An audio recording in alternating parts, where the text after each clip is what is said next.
अस्सलाम वालेकुम स्टूडेंट्स। आज हम जो बात करेंगे वो पाकिस्तान में एनवायरमेंटल प्रोटेक्शन एक्ट के हवाले से है कि उसकी फीजिबिलिटी कैसे बनी, वो कैसे बना, मिनिस्ट्री ऑफ एनवायरनमेंट कब बनी एंड सो ऑन। हम पिछले लेक्चर में ये बात कर चुके हैं कि there were certain soft laws internationally जिसकी बेसिस पर hard laws, hard and fast rules जो हैं वो बनते हैं विद इन द कंट्री। तो पाकिस्तान में भी ऐसे ही हुआ, जब सारी दुनिया में होने लगा तो फिर पाकिस्तान में भी इसके ऊपर बात की गई, लॉ बना, एक्ट बना। पाकिस्तान एनवायरमेंटल प्रोटेक्शन एक्ट कहलाता है 1997। तो कुछ ऐसे वाक़यात भी गुजरे जिसकी वजह से जो है वो एक्ट बनाने पर गौर किया गया। यही देखेंगे हम इसमें, थोड़ा बहुत पाकिस्तान एक्ट को देखेंगे, I mean Pakistan environmental protection act को देखेंगे और क्यों बनाया गया, क्या ज़रूरत पेश आई, ये सब कुछ भी देखेंगे।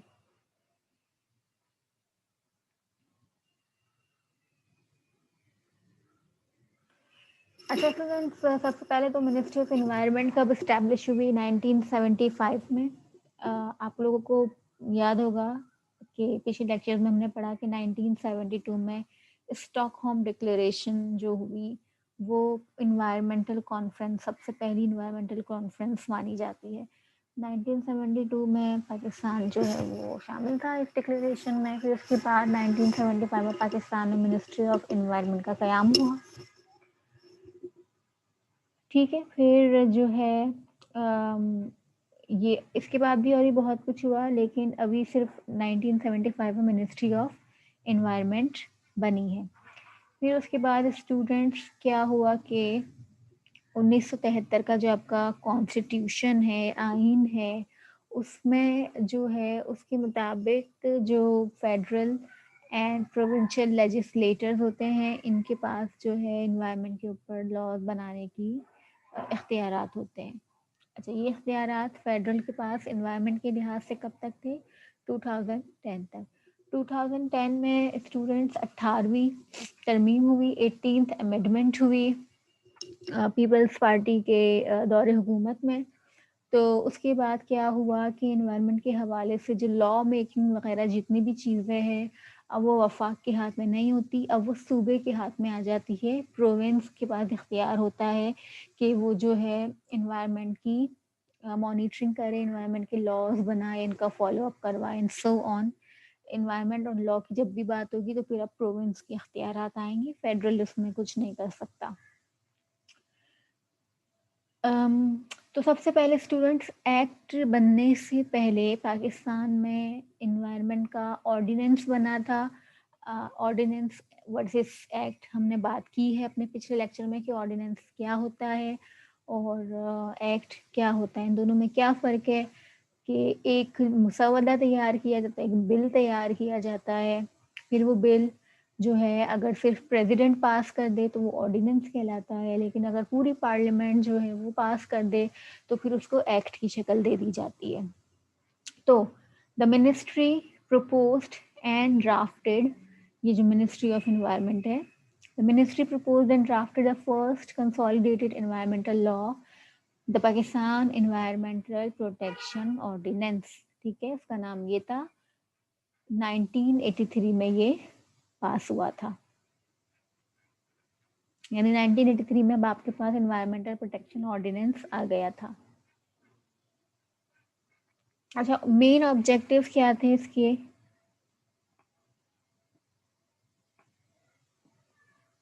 मेन ऑब्जेक्टिव ऑफ पीपो क्या थे? कि वॉज टू इस्टेब्लिश इंस्टीट्यूशंस, क्या इंस्टीट्यूशंस बनाने थे, कौन से? The Pakistan environmental protection council बनाना था, which was headed by the president of Pakistan.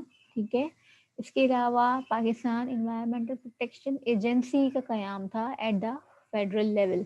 और इसके बाद जब ये हो जाता तो उसके बाद मनसूबाबंदी ये थी कि 4 एनवायरमेंटल प्रोटेक्शन एजेंसीज और बनेंगी जो कि प्रोविंशियल लेवल पर होंगी, और उनका काम क्या होगा? एडमिनिस्टर और इम्प्लीमेंट करवाना जो ऑर्डिनेंस के सेक्शंस हैं, ऑर्डिनेंस के कानून हैं, उनका इम्प्लीमेंट करवाना, उनको मुतारिफ और उनको इम्प्लीमेंट करवाना सूबाई लेवल पर।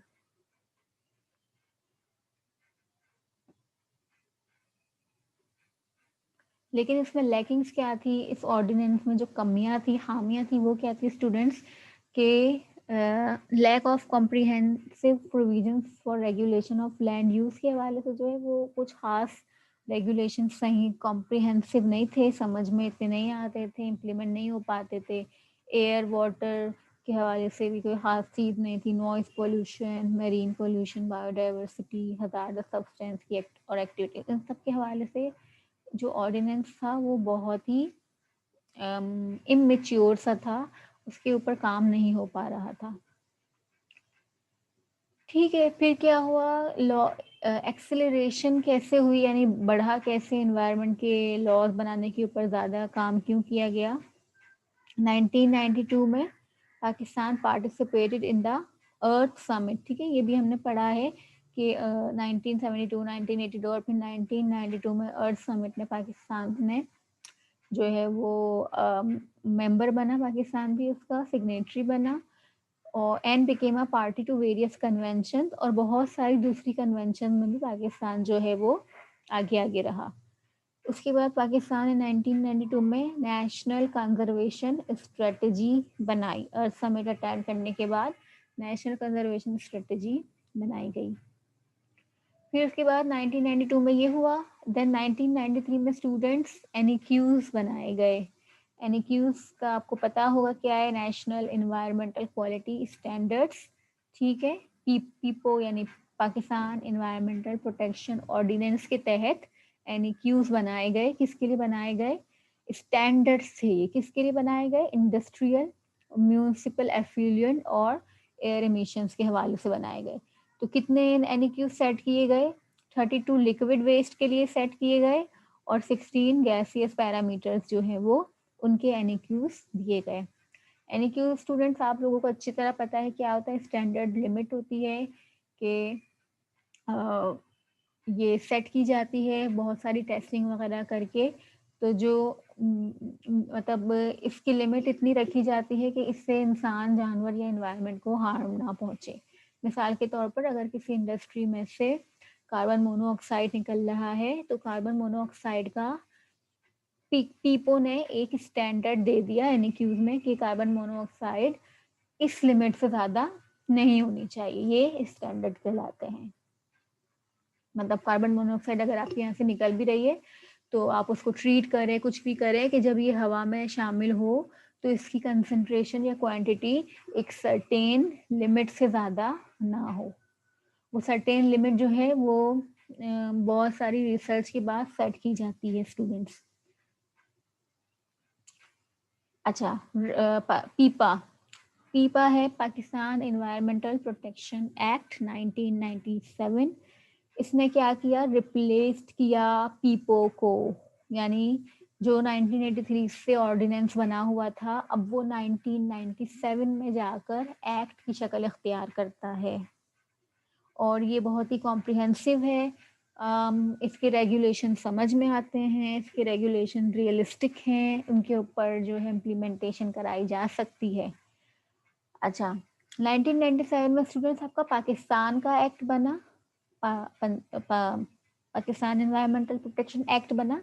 फिर उसके बाद मैंने अभी बताया कि 2010 में 18th अमेंडमेंट हुई, 18वीं तरमीम हुई। उसके नतीजे में क्या हुआ कि ये तो क्योंकि फेडरल एक्ट था ना, तो ये क्या हुआ, रद्द हो गया सूबाई लेवल पर, और फिर अब जो है सूबाई इन्वायरमेंटल एक्ट्स बनने लगे। तो सबसे पहले पंजाब एक्ट बना 2012 में और बलूचिस्तान एक्ट बना 2012 में। फिर उसके बाद केपीके और सिंध का 2014 में एक्ट बना। मोर और लेस तकरीबन ये बिल्कुल सेम एक्ट था, पाकिस्तान एनवायरमेंटल प्रोटेक्शन एक्ट, बस ये नाम की चेंजेस हो गई और थोड़ा बहुत उसमें और एडिशन हो गई, थोड़ी सी डेफिनेशंस में इसमें थोड़ी सी मॉडिफिकेशंस हो गई, लेकिन बहरहाल उसका जो ओरिजिनल स्ट्रक्चर था वो वही पीपा वाला था। तो इसके बाद क्या हुआ, अब 2012 और 2014 से आपके सूबों के पास भी इन्वायरमेंटल प्रोटेक्शन एक्ट मौजूद है। इस एक्ट का, ये जो एक्ट्स हैं, Punjab act, Balochistan act, KPK act, Sindh act या पाकिस्तान एक्ट, ठीक है, इसका मकसद क्या है, गोल्स क्या है, किन बेसिक चीज़ों के गिर्द ये एक्ट घूमता है? प्रोटेक्शन, कंजर्वेशन एंड रिहैबिलिटेशन, ठीक है। प्रोटेक्शन इन्वायरमेंट की, कंजर्वेशन और रिहैबिलिटेशन, यानी कि अगर कोई जगह ख़राब हो गई है तो उसको फिर से सही किया जाए, रिहैबिलिटाइज किया जाए, फिर से रहने के काबिल बनाया जाए, and improvement of the environment, ये गोल है इस इन एक्ट्स का। ये एक्ट क्या करते हैं? For the prevention and control of pollution and promotion of sustainable development. तो ये तीन चार चीज़ें हैं जो एक्ट के काम है, एक्ट की जो बेसिक लाइफ है एक्ट की, वो इन्हीं वजह से है, इनकी वजह से है, या एक्ट बनाया इन्हीं चीज़ों के लिए गया है कि आपको इन्वायरमेंट को प्रोटेक्ट करना है, कंजर्व करना है, रिहेबिलिटेट करना है, इन्वायरमेंट की इम्प्रूवमेंट करनी है, पोल्यूशन को प्रिवेंट करना है या कंट्रोल करना है, और सस्टेनेबल डेवलपमेंट को प्रमोट करना है। अच्छा स्टूडेंट, जब हम लॉ की बात करते हैं, कानून की बात करते हैं, तो कानून में बहुत पेचीदगियाँ होती हैं। वहाँ पर एक एक लफ्ज़ की बहुत अहमियत होती है। आपने अक्सर जो है वो मूवीज़ में, किताबों में देखे होंगे, जब केसेस लड़े जाते हैं अदालतों में, तो एक एक लफ्ज़ को जो है वो कैसे मैनिपुलेट किया जाता है, एक एक लफ्ज़ से जो है वो बात तब्दील हो जाया करती है। तो इसलिए कानून में, लॉ मेकिंग में जब भी बात होगी तो वहाँ पर हर चीज़ को फुल्ली डिफाइन किया जाएगा, डेफिनेशन हर चीज़ की बताई जाएगी। तो इसी तरह जब एक्ट बनाया गया, तो एक्ट में क्योंकि हमने काम ही इन्वायरमेंट पे करना है, तो इन्वायरमेंट की डेफिनेशन वो क्या देते हैं, हम अगर आपसे इन्वायरमेंट की या मुझसे इन्वायरमेंट की डेफिनेशन का पूछें, तो हम ये बताते थे एवरीथिंग अराउंड अस। ज़्यादा से ज़्यादा हम ये बता देंगे कि अर्थ, या हम ये कह देंगे all the spheres of the earth, ये कह देंगे। लेकिन अगर पूरी डॉक्यूमेंटेशन की बात आए, लॉज़ की बात आए, कानून की जहाँ बात आ जाती है, तो वहाँ पर हर छोटी-छोटी डिटेल को बहुत जो है सोच समझ के देखना पड़ता है।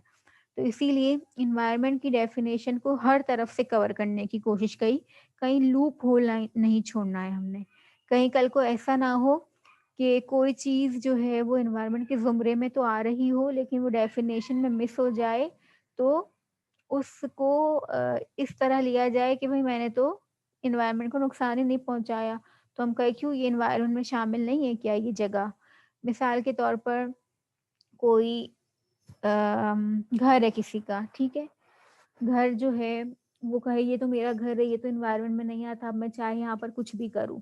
तो फिर क्या किया कि जो अथॉरिटीज़ है, लॉ मेकर्स है, उन्होंने घर को भी एनवायरनमेंट में शामिल किया, और शामिल कैसे करते हैं? लिख कर, डेफिनेशन देकर। तो term environment according to Pakistan environmental protection act is air, water and land, ठीक है, ये एनवायरनमेंट है। और क्या है environment? All layers of the atmosphere, ये एनवायरनमेंट है। और क्या है एनवायरनमेंट?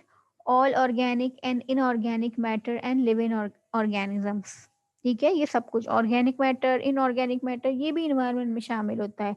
तो अगर आपने किसी ऑर्गेनिक मैटर को नुकसान पहुंचाया, तो आपने एनवायरनमेंट को नुकसान पहुंचाया।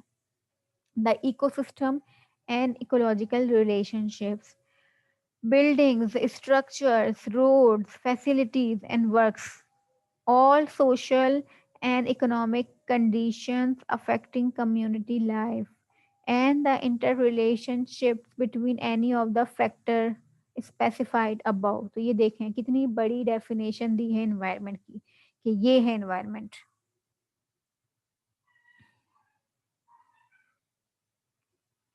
अच्छा, एनवायरनमेंट में जहाँ फिर वेस्ट की बात होगी ना, ये तो जब हम ये पीपा को डिटेल में, ये पीपा एक्ट को हमने पूरा डिटेल में पढ़ना है, लेकिन उससे पहले ये तमहीद है एक तरह की, उसको समझने के लिए, उस एक्ट को समझने के लिए उससे पहले थोड़ा कुछ समझने की ज़रूरत है। तो अगर वेस्ट की बात की जाए, तो वेस्ट क्या है? एग्रीकल्चर अगर वेस्ट की बात की जाएगी तो उससे मुराद होगा कोई भी वेस्ट जो कि एग्रीकल्चरल हो, हैजार्डस हो, हॉस्पिटल वेस्ट हो, इंडस्ट्रियल वेस्ट हो, म्यूनिसिपल वेस्ट हो या न्यूक्लियर वेस्ट हो। ठीक है, ये सारे जो भी वेस्ट है, तो फिर अगर ये वो कोई भी तरह का फिर वेस्ट होगा तो इसके ऊपर वेस्ट वाले ही रेगुलेशंस अप्लाई किए जाएंगे। कोई ये ना बोले कि मेरा तो घर का वेस्ट है, ये चाहे जितना भी कार्सिनोजेनिक हो, कोई इंडस्ट्री का तो नहीं है ये या हॉस्पिटल का तो नहीं है, तो मैं इसको जिस तरह डंप करूं। तो नहीं, इसके ऊपर भी आपसे कानूनी चाराजोई इसके ऊपर की जाएगी, क्योंकि म्यूनिसिपल वेस्ट को भी ये वेस्ट कवर कर रहा है। अच्छा, बलूचिस्तान एक्ट ने क्या किया, इसने और इंट्रोड्यूस करवाया क्लिनिकल वेस्ट और इलेक्ट्रॉनिक वेस्ट। बलूचिस्तान एक्ट में थोड़ी सी अमेंडमेंट हुई थी ना पाकिस्तान एक्ट के बाद, तो उन्होंने ये मॉडिफिकेशन की कि इन्होंने इस वेस्ट में क्लिनिकल एंड इलेक्ट्रॉनिक वेस्ट को भी शामिल कर दिया।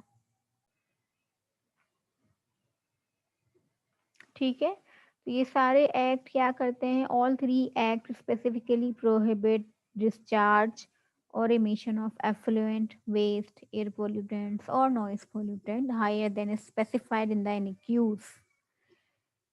ये एक्ट जो है प्रोटेक्ट करते हैं एफ्लुएंट को, वेस्ट को, एयर पोल्यूटेंट, इन सबको इन्वायरमेंट में जाने से रोकते हैं। कहाँ तक रोकते हैं, एक लिमिट तक। एनईक्यूज इसीलिए दिए गए हैं कि सबने एनईक्यूज को फॉलो करना है, रेगुलेशन दी गई है, उसके हिसाब से ही वेस्ट प्रोडक्शन की जा सकती है, उससे ज़्यादा नहीं की जा सकती।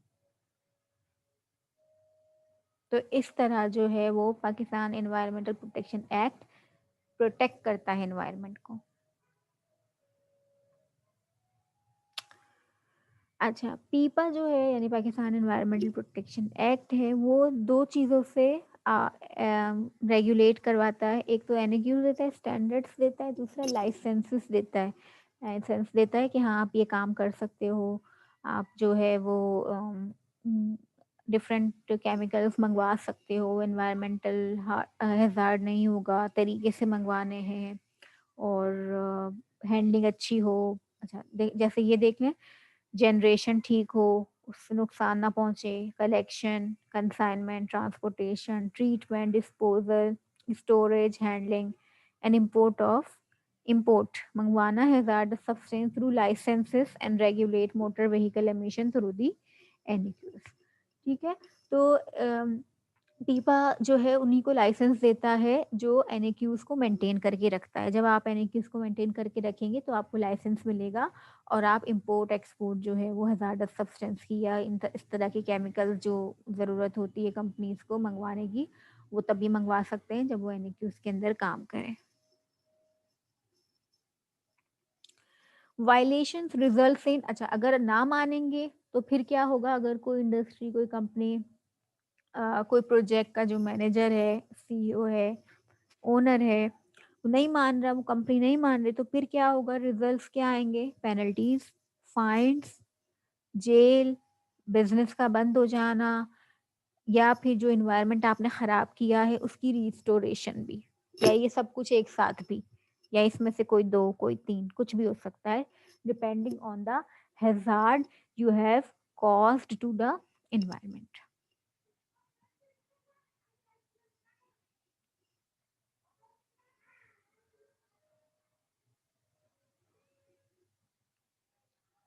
Structure of the Pakistan environmental protection agency का देख लेते हैं क्या है।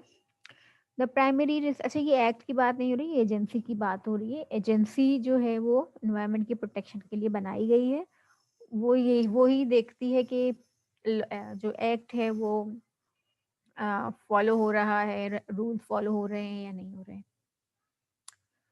The primary responsibility to administer and implement the provisions of PIPA lies with the EPA। ठीक है, प्राइमरी रिस्पॉन्सिबिलिटी यही है कि एक्ट का बनाना, एडमिनिस्टर कराना और उसे इम्प्लीमेंट कराना, उसके ऊपर अमल दरामद करवाना, वो EPP Pakistan environmental protection agency का काम है। And with the provincial environmental protection agencies, ठीक है, और प्रोविंशियल का भी यही काम है। जैसे सिंध है, सिंध इन्वायरमेंटल प्रोटेक्शन एजेंसी का ये काम है कि सिंध एक्ट को, सिंध इन्वायरमेंटल प्रोटेक्शन एक्ट को इम्प्लीमेंट करवाए। बलूचिस्तान इन्वायरमेंटल प्रोटेक्शन एजेंसी का क्या काम है कि वो बलूचिस्तान इन्वायरमेंटल प्रोटेक्शन एक्ट को इम्प्लीमेंट करवाए। अच्छा, in addition to the provincial environmental protection agencies in Balochistan, the powers may be delegated to district environmental protection agency। ठीक है, अब सूबे में भी सूबे के पास इख्तियार है कि वो मजीद और छोटे छोटे जो है वो पैनल्स बना ले, जैसे डिस्ट्रिक्ट की एक हर डिस्ट्रिक्ट में अलग इन्वायरमेंटल प्रोटेक्शन एजेंसी बना ले। It's all up to the province, उसके ऊपर है वो करना चाहे तो। EPA Environmental Protection Agency हमारी is headed by a Director General appointed by the Federal Government। Federal Government जो है वो एक Director General बनाते हैं, अपॉइंट करते हैं, EPA को हेड करता है वो। इसी तरह हर प्रोविंस का भी एक DG होता है। अंडर पीपा all the power and functions, ठीक है, पीपा एक्ट के तहत, एक्ट कहता है, एक्ट जो है वो पावर देता है किसको, DG को। ये डीजी कौन सिलेक्ट करता है, फेडरल गवर्नमेंट। लेकिन इसने क्यों किया, क्योंकि एक्ट में था, पाकिस्तान एनवायरमेंटल प्रोटेक्शन एक्ट में है कि इसको इम्प्लीमेंट करवाने के लिए एक एजेंसी बनाई जाए और उस एजेंसी का एक डीजी बनाया जाए जिसके पास पावर्स होंगी, जो ये पूरे पाकिस्तान एनवायरमेंटल प्रोटेक्शन एक्ट को परफॉर्म करवाएगा। अच्छा, powers and enforcement mechanisms of the environmental protection agencies. The EPA has vast functions and powers including, अब अभी आप यहाँ पर जो पढ़ने जा रहे हैं वो पावर्स और इन्फोर्समेंट मैकेनिज्म है कि EPA जो है हमारा एनवायरमेंटल प्रोटेक्शन एजेंसी कैसे काम करवाती है। Preparing and implementing environmental policies which have also been adopted by the provincial environmental protection agencies। ठीक है, प्रिपेयर करना और इम्प्लीमेंट करवाना एनवायरमेंटल पॉलिसीज को। Establishing ambient standards for air water and land. एक तो होते हैं एनएक्यूज, एनएक्यूज की बात नहीं हो रही यहाँ पर, बात हो रही है स्टूडेंट एम्बिएंट स्टैंडर्ड्स की, एयर के, वाटर के और लैंड के, यानी जो वो स्टैंडर्ड्स जिनके ऊपर एयर में कोई पॉल्यूशन ना हो, यानी वो कंसंट्रेशन बताना गैसेस की एयर में कि जो मौजूद हो तो इसके इस वजह से इंसानों पर उसका कोई इफेक्ट ना आए, हार्मफुल ना हो, तो वो क्वांटिटी मालूम करना EPA का काम है कि वो कितनी क्वांटिटी होनी चाहिए, और फिर उसको इस्टेब्लिश करना, उसके स्टैंडर्ड्स निकाल निकाल कर देना एयर, वाटर और लैंड के। मिसाल के तौर पर एयर में कार्बन डाइऑक्साइड है तो उसका एम्बिएंट स्टैंडर्ड निकाल के देना कि कितनी कार्बन डाइऑक्साइड आउटडोर एयर में यानी बाहर सड़कों पर होनी चाहिए कि इस किसी को नुकसान ना पहुंचे, और उस क्वांटिटी से अगर ज़्यादा हो गया तो हार्मफुल होगा।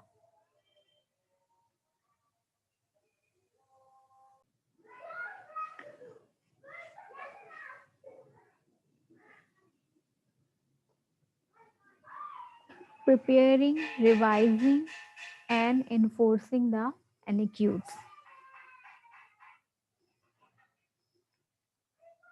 प्रिपेयर करना, रिवाइज करना और इन्फोर्स करवाना NEQs को। ठीक है, पहले तो प्रिपेयर करना, फिर हर साल जो है रिवीजन करना कि अब क्या है एनवायरमेंटल क्वालिटी और क्या चेंजेस की जा सकती है, और फिर उनको इन्फोर्स करवाना भी EPA के पावर्स और इन्फोर्समेंट मैकेनिज्म में शामिल है।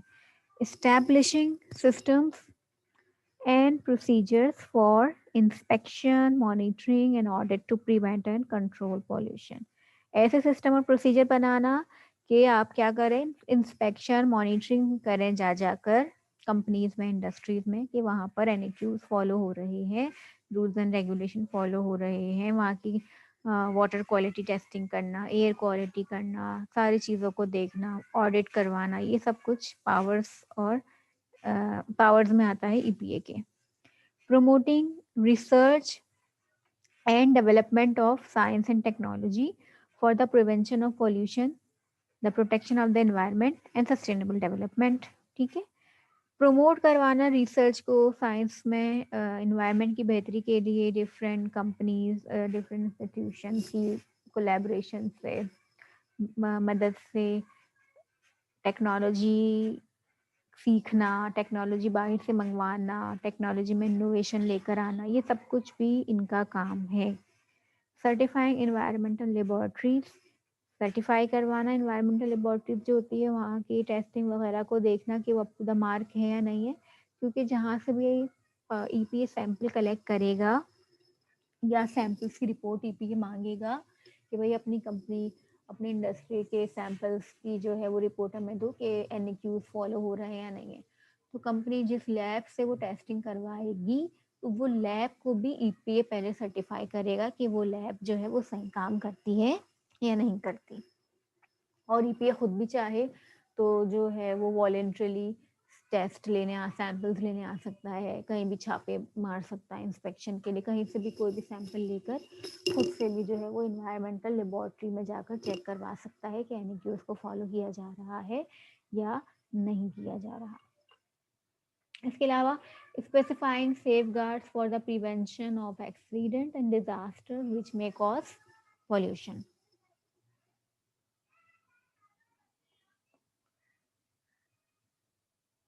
टूल्स क्या हैं जो ईपीए यूज़ करता है एक्ट को फॉलो अप करवाने के लिए? स्टैंडर्ड्स और एनक्यूज, ठीक है, एनक्यूज देता है, ये टूल है ईपीए का इन्वायरमेंट को बेहतर बनाने के लिए, इसका स्टैंडर्ड्स का इस्तेमाल करते हुए वो पॉल्यूशन को कंट्रोल करवाता है। इसके अलावा initial environmental examination and environmental impact assessment एक तरीका कार है जिससे जो है वो ईपीए जो है इन्वायरमेंटल प्रोटेक्शन एजेंसी जो है वो पीपा को फॉलो अप करवा रही होती है। स्टूडेंट IEE क्या है? Initial environmental examination. इसमें क्या होता है कि जब भी कोई इंडस्ट्री लगने जा रही होती है, कोई भी प्रोजेक्ट लगने जा रहा होता है, तो जो है वो पहले वो इंडस्ट्री का मालिक करवाता है IEE इनिशियल इन्वायरमेंटल एग्जामिनेशन कि ये इंडस्ट्री लगाने से या ये प्रोजेक्ट लगाने से इन्वायरमेंट को तो कोई नुकसान नहीं पहुंच रहा। फिर वो लोग ये एग्जामिनेशन करवाने के बाद वो रिपोर्ट ईपीए को जमा करवाते हैं, फिर ईपीए उसको अप्रूव कर देता है, तो वो प्रोजेक्ट लगता है। अगर ईपीए को लगता है कि इसमें इन्वायरमेंट को नुकसान ज़्यादा हो रहा है और उसको हल भी, उसके जो मेजर्स है प्रिवेंटिव मेजर्स जो हैं वो भी नहीं लिए जा रहे, या ऐसी टेक्नोलॉजी भी इस्तेमाल नहीं की जा रही कि वो नुकसान को ठीक कर सके दोबारा, तो फिर क्या है ईपीए उससे रद्द कर देता है, फिर वो प्रोजेक्ट नहीं हो पाता। इसी तरह इन्वायरमेंटल इम्पैक्ट असेसमेंट में भी यही है कि पहले IEE करके देते हैं, वो अप्रूव हो जाती है तो फिर EIA करके देते हैं। और EIA एक थोड़ा एडवांस जो है वो प्रोसीजर है इन्वायरमेंटल इम्पैक्ट असेसमेंट का। इसमें हर प्रोजेक्ट से पहले वो प्रोजेक्ट के लगने, बनने, काम करने और ऑपरेशनल होने के बाद भी पूरी रिपोर्ट तैयार की जाती है कि ये कंपनी, ये प्रोजेक्ट जब तक रहेगा, जब से बनना शुरू होगा और जब तक रहेगा, तो उससे इन्वायरमेंट को क्या नुकसान पहुंच सकता है वो बताते हैं इस रिपोर्ट में।